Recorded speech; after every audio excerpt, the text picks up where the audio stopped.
SC ST sub plan కు సంబంధించి తూచా తప్పకుండా నిధుల్ని కేటాయించడమే కాదు, ఖర్చు చేయటానికి కూడా ఆలోచన చేసినటువంటి ప్రభుత్వం ఇంతవరకు లేదు. కేవలం రేవంత్ రెడ్డి గారి నాయకత్వంలో ఉన్నటువంటి తెలంగాణ ఈ రోజు ఈ ప్రభుత్వం తప్ప.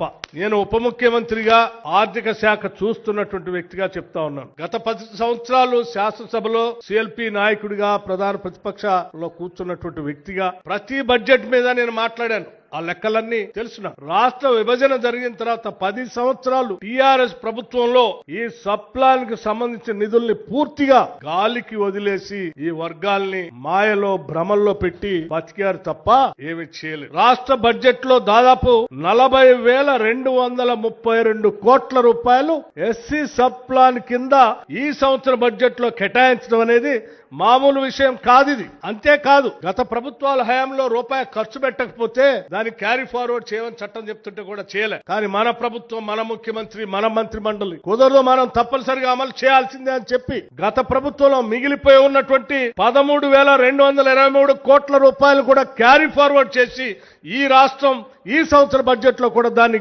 అలాట్ చేసి ఈరోజు మనం ముందుకు పోతా ఉన్నాం. వదిలిపెట్టలే డబ్బులు. అట్లాగే ట్రైబల్ సబ్ ప్లాన్ సంబంధించి కూడా 17,169 కోట్ల రూపాయలు ట్రైబల్ సంక్షేమం కోసం ఈ రాష్ట్ర ప్రభుత్వం ఈ బడ్జెట్ లో ఈ సంవత్సరం కేటాయించింది. దాదాపు 1,296 కోట్ల రూపాయలు ఖర్చు కానటువంటి ట్రైబల్ సబ్ ప్లాన్ సంబంధించిన నిధుల్ని వదిలేయకుండా క్యారీ ఫార్వర్డ్ చేసి ఈ రాష్ట్రం ఈ సంవత్సర బడ్జెట్ లో కూడా మన ప్రభుత్వం, ఇందిరమ్మ ప్రభుత్వం దాంట్లో కేటాయించి ముందుకు తీసుకొని పోతున్నాం.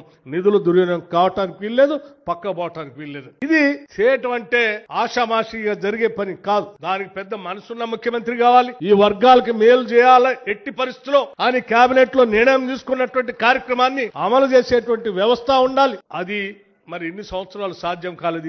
ఈ సంవత్సరం సాధ్యం అయింది అని అంటే అది కేవలం ఈ రోజు రాష్ట్ర ముఖ్యమంత్రిగా రేవంత్ రెడ్డి గారు ఉండటం, ఉప ముఖ్యమంత్రిగా ఆర్థిక శాఖగా నేనుండటం, నాతో పాటు నా మంత్రివర్గ సహచరులు అందరూ, పొన్నం ప్రభాకర్ గారి దగ్గర నుంచి మొదలు పెడితే ప్రతి మంత్రి కూడా ఈ కాంగ్రెస్ ప్రభుత్వంలో ఈ నిధులను ఖర్చు పెట్టాల్సిందే అని చెప్పి గట్టిగా వారు చెప్పబట్టే ఈరోజు మనం చేయగలుగుతున్నాం.